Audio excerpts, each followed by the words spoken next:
J'habite la ville sans fleuve, d'un pays porte et volets clos, où hier recommence aujourd'hui, pluvieux dehors, pluvieux dedans.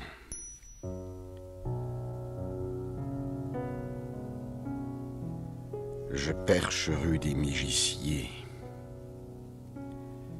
entre deux chaises, une table, un lit. Et j'attends celle qui m'attend, qui m'emmènera loin d'ici, de la rue des Mégiciers, où je cherche un sens à ma vie.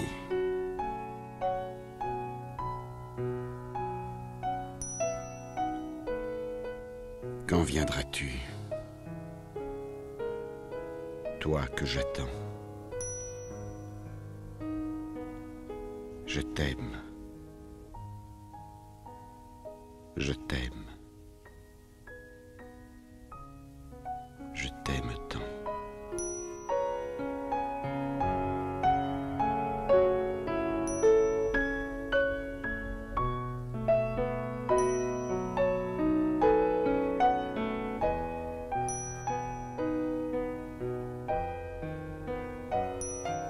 Ici, les jours pèsent des années. Des fois, j'ai plus envie de rien. Je me sens si raide, tout inutile. Je me sens comme une plante d'intérieur. Alors je marche dans cette ville, sous les affiches de faux bonheur, qui disent qu'ailleurs il y a du soleil, à 2 heures seulement d'ici.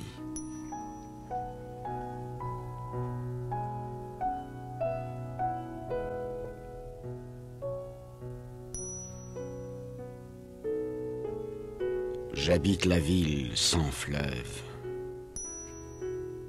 d'un pays porte et volets clos, où hier recommence aujourd'hui, pluvieux dehors, pluvieux dedans.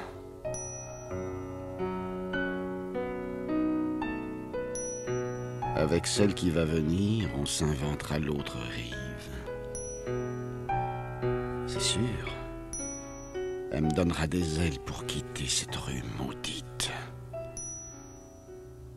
Pour quitter cette rue maudite, où je cherche un sens à ma vie.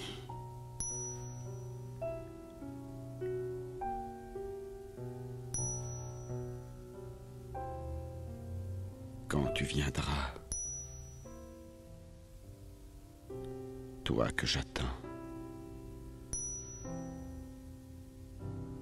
je t'aime, je t'aime,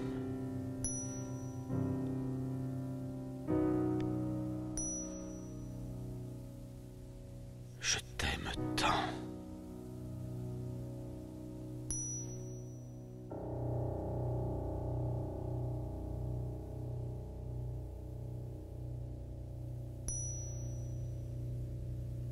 Ça remonte à 25 ans, ça, non? Je suis parti de la rue des Mégiciers en 89. Nous sommes en 12.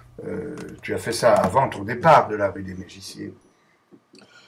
Milieu des années 80. Et qu'est-ce qui t'a donné l'idée de faire ce montage? Mais en fait, ce ne sont même pas des... C'est pas du tout un montage. C'est quoi? Ce sont des chutes de dia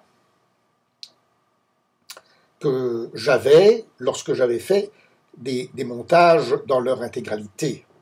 Donc chaque fois, il y a des dias qui me... Oui, donc tu as utilisé des déchets, si je comprends bien. J'ai fait ce merveilleux montage à partir de déchets. Oui. D'autant plus qu'en 2012, aujourd'hui, il n'y a plus rien qui reste. Oui, donc c'est vraiment le témoignage d'une époque par rapport à ce quartier. Avec le déchet et les restes, j'ai fait quelque chose de totalement structuré. Et quand je vois ça maintenant, je me dis, je suis né là-dedans. Et le texte est de qui? Mais d'un poète belge qui a eu son heure de gloire dans les années 70, André Bialek. Et qu'est-ce qui t'a donné l'idée d'utiliser ce texte-là plutôt que n'importe quoi d'autre? Tu aurais pu prendre La Nuit de Musset. Non, il s'agit effectivement d'une ville, d'un quartier pourri, etc. Quelqu'un qui regarde par la fenêtre et qui attend celle qu'il aime et qui ne viendra pas. Et le monsieur, il s'appelle comment? Paul Rubens. Et tu avais des contacts avec lui? De voisinage?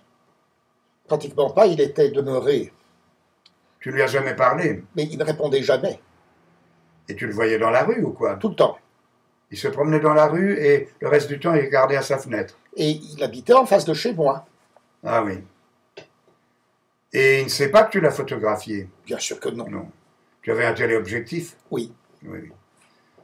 J'ai même des images de lui avec la première caméra Panasonic. On le voit marcher, il faisait ses courses. Mhm. En tout cas, ce montage est très émouvant, je trouve. Oui. Et la musique? Alors ça, c'est un poète du piano russe qui s'appelle Alexander Scriabin. Je ne sais plus. Bon, c'est moi qui joue au piano. Hein, c'est pas un disque. Je crois que c'est moi qui joue au piano. Bien sûr. Oui.